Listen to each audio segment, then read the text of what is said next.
আসসালামু আলাইকুম। আশা করি সবাই ভালো আছেন।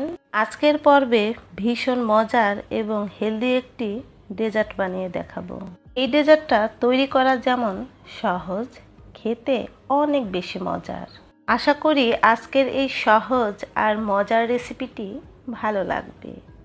তো চলুন এখন রেসিপিটি দেখে নিচ্ছি। এখানে আগে থেকে জাল করে নেওয়া 2 কাপ লিকুইড দুধ নিয়েছি। এখন এর মধ্যে দিয়ে দিচ্ছি 2 টেবিল চামচ গুঁড়া দুধ আর 3 টেবিল চামচ চিনি।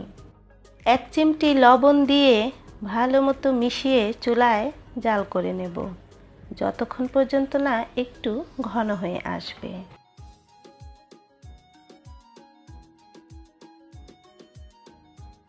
আমি 3 থেকে 4 মিনিটের মতো জাল করে নিয়েছি। দেখুন দুধটা কিন্তু একটু ঘন হয়ে এসেছে। এখন ঠান্ডা করে নিচ্ছি। ঠান্ডা হওয়ার পর ফ্রিজে রেখে দেব, কারণ এই ডেজার্টটা আমরা ঠান্ডা দুধ দিয়েই তৈরি করে নেব। এখানে আমি 1 কাপ চিরা নিয়েছি। আমি ব্রাউন চিরা নিয়েছি, আপনারা আপনাদের পছন্দ মতো চিরা নিতে পারবেন। এখন পর্যাপ্ত পরিমাণ পানি দিয়ে হাতের সাহায্যে কচলে ভালো মতো ধুয়ে নিচ্ছি। দেখতেই পাচ্ছেন আমি খুব ভালো মতো ধুয়ে নিয়েছি। 2 কাপ পরিমাণ পানি দিয়ে ভিজিয়ে রেখে দিচ্ছি 20 মিনিটের জন্য। 20 মিনিট ভিজিয়ে রাখার পর পানি ঝরিয়ে নিয়েছি। দেখুন চিরাগুলো ফুলে গিয়েছে এবং ঝরঝরে হয়েছে। ব্যাস, ডেজার্ট বানানোর জন্য চিরাটা আমাদের রেডি। এখন মিশিয়ে নেওয়ার পালা। এর জন্য এখানে একটি মিক্সিং বোল নিয়েছি। প্রথমেই এই বোলের মধ্যে চিরা দিয়ে দিচ্ছি।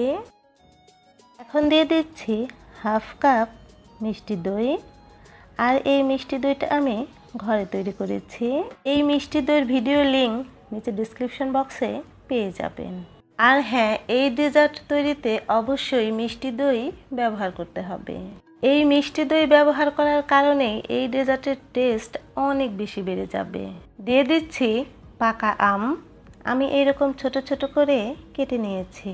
আর এখানে আমি 2টো পাকা কলা এরকম ছোট ছোট করে কেটে নিয়েছি। দিয়ে দিচ্ছি 2 টেবিল চামচ কোরানো নারকেল। আর দিয়ে দিচ্ছি কিশমিশ, তবে আপনারা চাইলে খেজুর দিতে পারবেন। সব শেষে দিয়ে দিচ্ছি ঠান্ডা দুধ। এখন খুব ভালো মতো মিশিয়ে নিলেই তৈরি হয়ে যাবে দই আর চিরা দিয়ে তৈরি ভীষণ মজার ডেজার্ট।